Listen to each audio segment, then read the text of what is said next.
Aí a mamãe foi, contou para... Aí a Nina Chaves foi escrever um artigo, a capa e a contracapa, para publicar. O artigo ia sair. Eu, naquela época, já era assistente da Nina Chaves. Me liga a Léia Leal, que era Relações Públicas do Roberto Marinho. Já estava rodando o jornal. Eu reconheci a voz. Ela disfarçou a voz, disse que era... sou não sei quem aqui do Globo, queria saber. E eu, ingenuamente, falei, não, a senhora lê amanhã, que vai sair um artigo na Nina Chaves. No dia seguinte, tinham arrancado o artigo. E ficou valendo aquela versão mentirosa do Ibrahim. Eu sei que a mamãe ficou bem zangada com a dona Yolanda Costa e Silva. E elas aí ficaram. E dona Yolanda, não sei o que aconteceu, acho que a mamãe mandou para dona Yolanda a conta de uma porção de vestidos. E dona Yolanda mandou uma carta para ela. E ela aí, eu tenho uma carta da mamãe para ela, dizendo assim, dona Yolanda, eu estou aguardando a minha inspiração para responder à altura a sua carta. E nunca respondeu. Isso são os bastidores, né? De uma guerra particular. Porque foi muito sofrida essa época. Eram tantas guerrinhas. E tudo isso. E nessa história toda, criaram muitos mitos de que a Zuzu Anjo era uma mulher muito ligada aos militares, uma mulher de classe A e que só virou uma pessoa liberal porque o filho dela foi preso e morto. Quer dizer, as pessoas inventam tantas lendas a respeito do seu próximo sem conhecê-lo.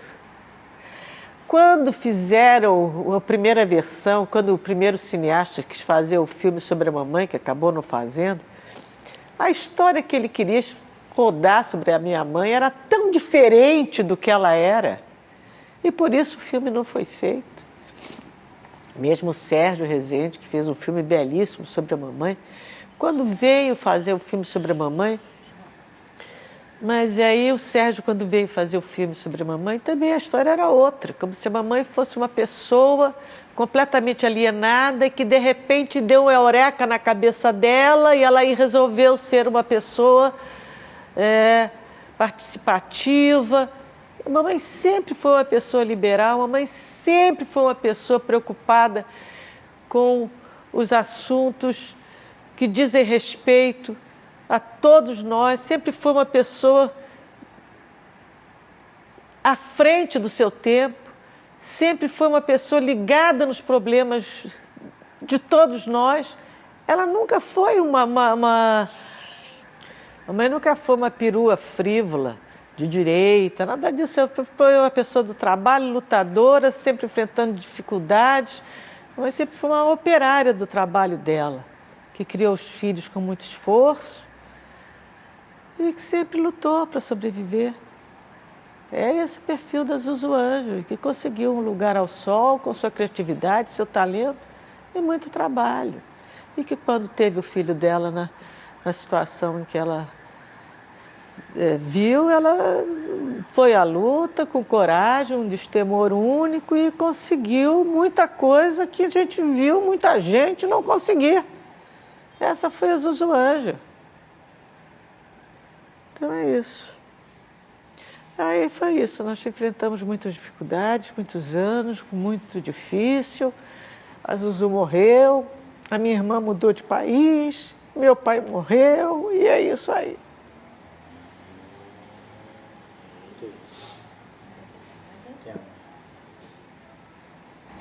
E eu acho, a minha lição de casa, que foi sobreviver para estar aqui contando. Eu tive que ser fria, eu tive que ser dura, eu tive que engolir muito sapo, eu tive que fingir que não entendia, Eu tive que olhar para o outro lado, eu tive que fingir que não escutava, eu tive que sorrir quando não estava com vontade, eu tive que ser colunista social, mas eu sobrevivi, eu estou aqui, eu estou contando a história.